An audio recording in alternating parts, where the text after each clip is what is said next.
Welcome to Christ in you. Amen? We are a church that envisions Christ in every heart. Yun po yung binabagin ni Pastor Phil. Maganda yan, sabi ko. Maging parang kuwan natin yan, pang-introduction.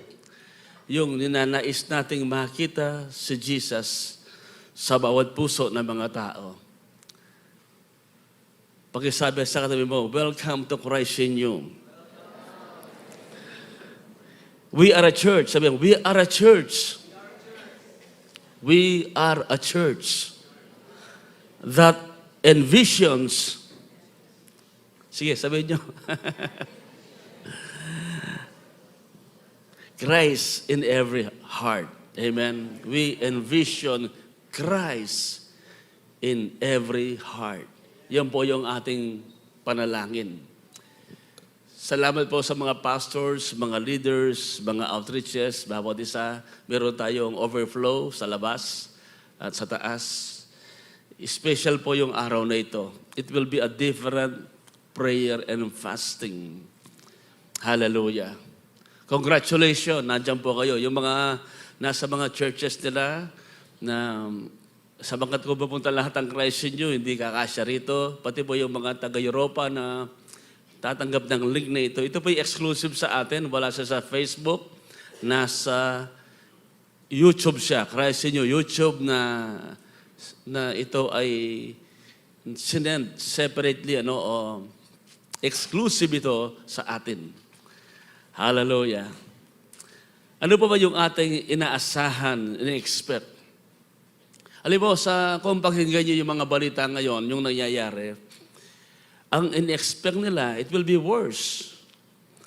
Kagabi na naginip ako, malakas daw ang ulan dito sa Pampanga. Bakit malakas ang ulan sa Pampanga? Kasi may bagyo sa ibang lugar sa Mindanao. No? May mga binaha po doon sa Mindanao. Yun ang panaginip ko kanina. Akala ko, totoo.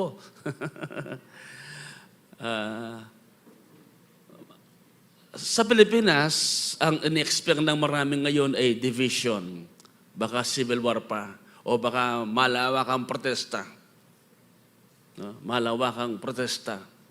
Ito yung inaasahan.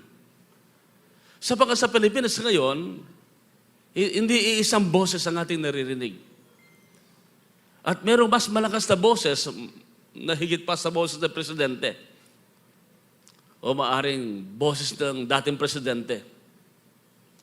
Pero sa totoo lang, behind every authority, rulers of the nations, may mga naka-assign dyan mga spiritual powers, mga tinatawag na rulers of darkness, angelic demons that try to control, to manipulate what will be the outcome of everything. That's why we need to pray. Dapat ang boses na naririnig sa Pilipinas ay ang tinig ng Holy Spirit. Ang boses ng ating Panginoon Yesus.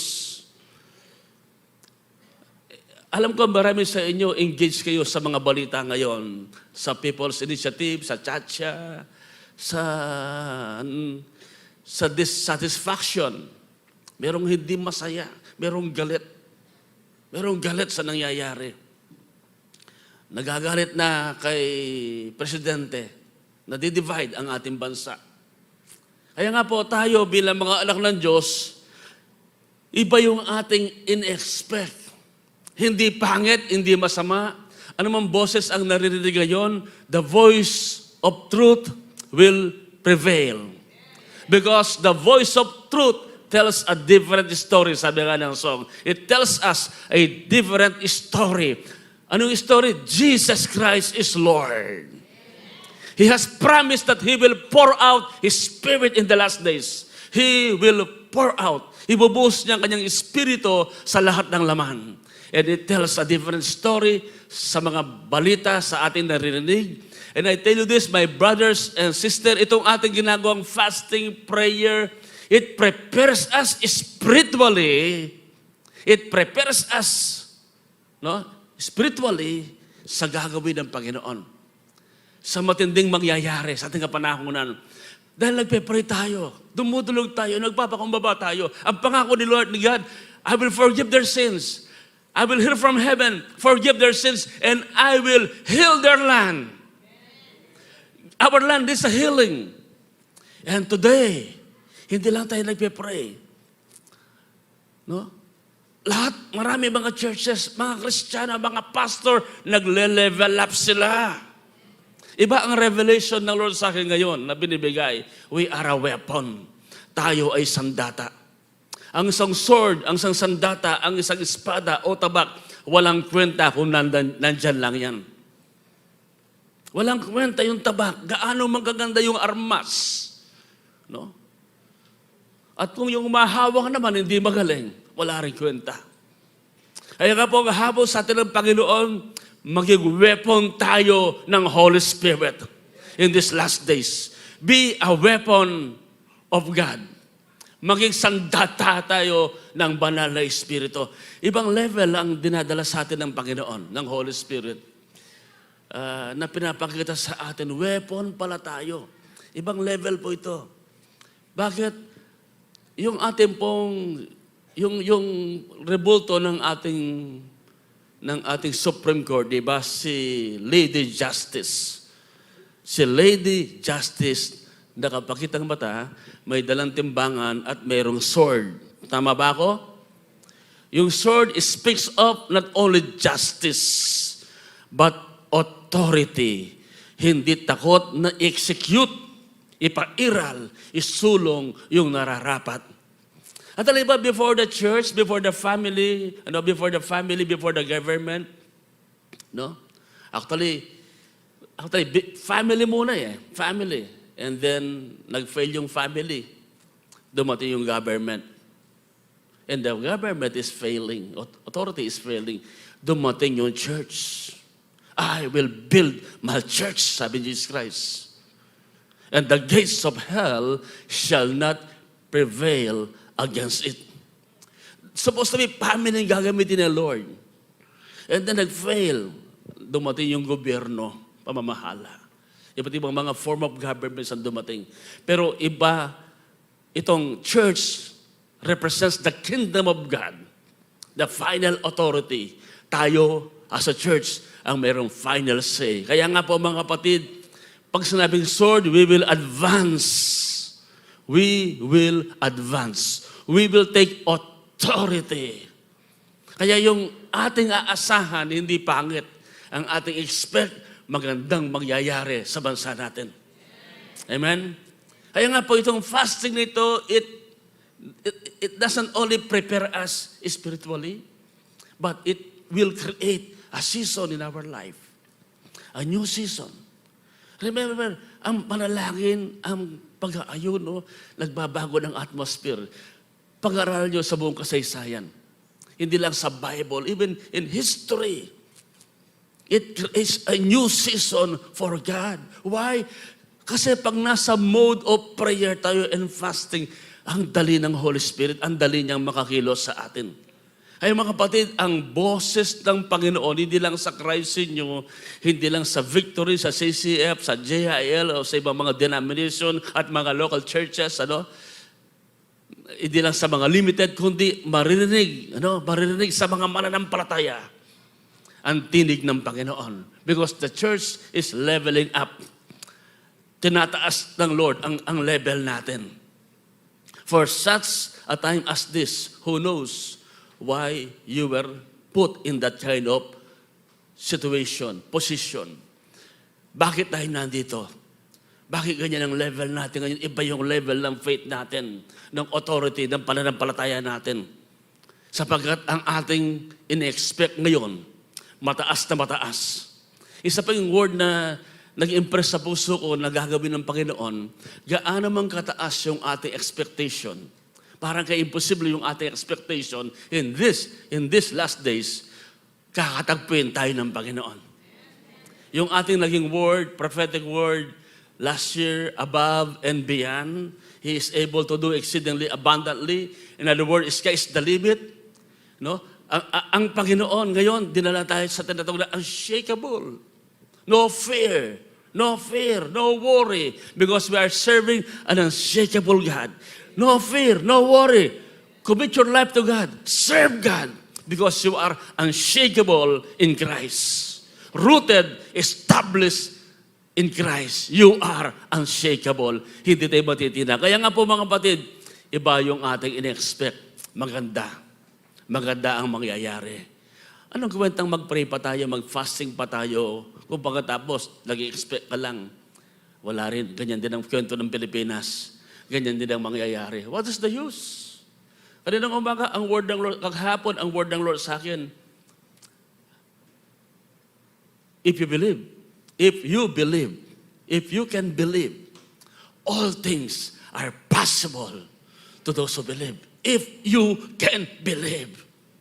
Ngayon, bakit pa tayo magpe-pray, magbasa ng Bible, mag-worship, if we don't believe? Kaya mga kapatid ko, cheer up. Amen? Wake up, cheer up, be joyful. Serve God, be a weapon in the mighty hands of God. Bakit? Matindi ang gagawin ng Panginoon, ang mangyayari sa Pilipinas. Yung outcome, yung resulta, yung bunga ng ating pagsunod, ng ating pagsamba, ng ating sakripisyo, matindi ang impact sa family, sa community, sa Pilipinas, at sa ibang lugar. Hallelujah. Now, bago pa ako mag-share ng konti na lang, kasi kakaiba ang araw na ito, tumayo tayo lahat. Iba yung ating gagawin ngayon. May mga magtuturo sa atin na para yung tayo na mga tabak ng Panginoon ay tumalim, maging sharp. Ready ba kayong tumalim? Ha? Alam, nakakapagod pag yung sword, yung tabak ay dull, mapurol. Marami naging mapurol na. May punti tabak na, may lapad na, may alana, may makatabak, mapapagod. No? Ngayon, araw na ito, you will experience sharpening. Tatalas tayo. As in, musician natin, piniredy yung song natin that there will be a great awakening. Amen? Ito yung ating expectation. Not judgment. Not worst scenario. But we expect a mighty revival in the land. Merong binabagit ang Bible sa Romans chapter 6, verse 13. Sabi sa NLT, Romans chapter 6, do not let any part of your body become an instrument of evil to serve sin. Instead, give yourselves completely to God. Give yourselves completely to God. For you were dead, but now you have a new life. So use your whole body as an instrument to do what is right for the glory of God. Ang ganda ng pagbabagi sa Holman Christian Standard Bible. Ang sabi riyan, and do not offer any parts of it, about our body, to sin as weapons for unrighteousness. Weapons for unrighteousness. But as those who are alive from the dead, offer yourselves to God, and all the parts of yourselves to God, as weapons for righteousness. Huwag daw na nating ihandog pa, ipagamit pa, ialay pa anumang bahagi ng ating katawan bilang instrumento, kasanggapan, sandata ng kasalanan. Sabi niya, katulad ng mga muling nabuhay mula sa mga patay. Lahat po ng mga na-born again, magsabing amen. Mga nabuhay mula sa mga patay. Ang sabi riyan, ialay ninyo ang inyong mga sarili sa Diyos. At lahat ng bahagi ng inyong sarili. No? All the parts of yourselves to God as weapons, mga sandata ng katuwiran. Katulad po ng 2 isda at 5 tinapay nang malagay sa kamay ni Jesus, yung problema ay nasolve. Yung 2 isda, 5 tinapay ay nag-multiply, milagro. Habang nasa kamay ng bata yon, ganun lang yon. Normal lang, ordinary. Katulad ng tungkod ni Moses. Hanggat hawak ni Moses at niya binibitawan, ordinary yung tungkod yun. But the moment binigay niyo ang kay God, it became the rod of God. Katulad ng buhay natin, it will remain ordinary, obscure, nothing special. Maaari magamit pa yan sa mga masamang bagay yung buhay natin. But the moment you offer, you yield, you surrender your life to God, it becomes a weapon. It's no longer ordinary. I'm speaking out of experience. I see myself not ordinary. I see the lives of the pastors and you.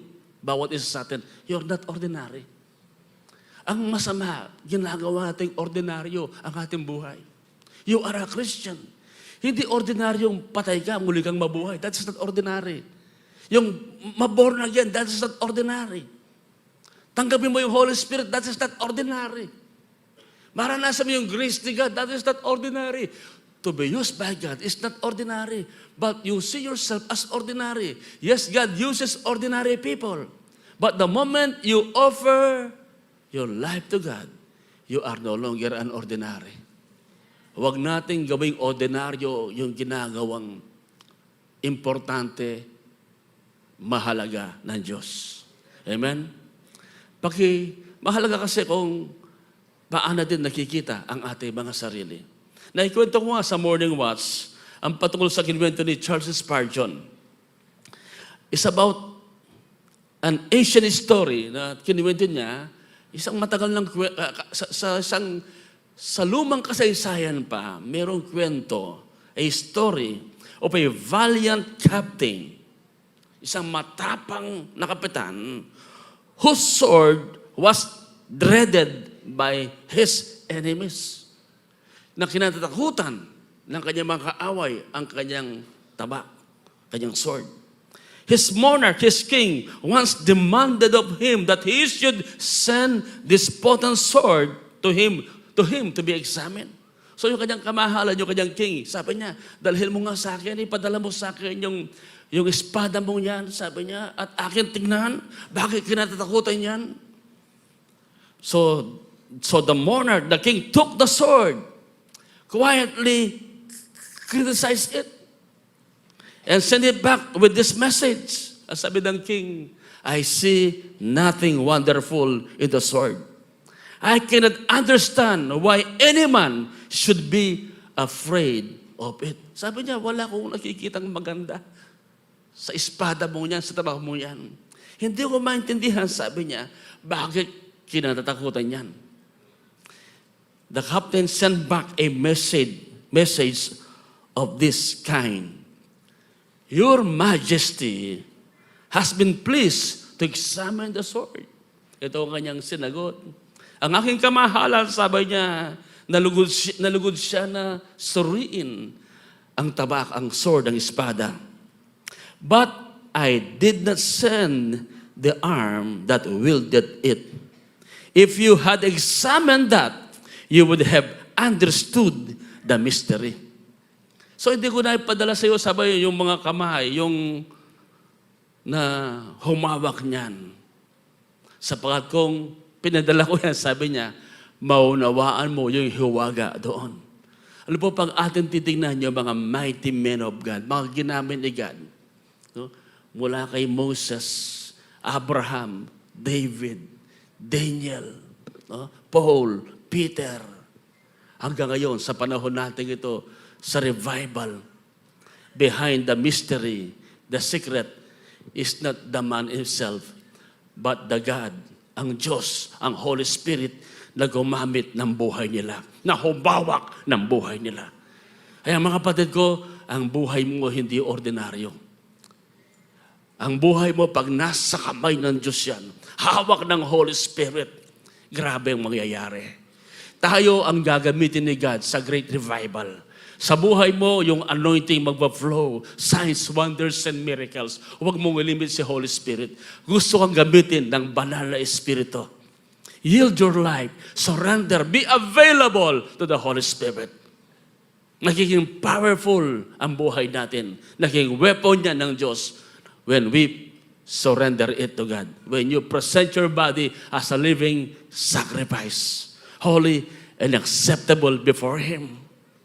Ang mga disciple, ang buhay na nila ay wala rin kwenta kung hindi sila susunod sa Panginoon. Tapangan natin ang ating mga sarili. Matindi ang mangyayari. Tayo mga weapon for righteousness. Weapon of God. Hallelujah. Amen? Hindi ka basta-basta. Matindi po ang buhay natin. Anointed ka. Masasaksihan natin ang gagawin pa ng Panginoon.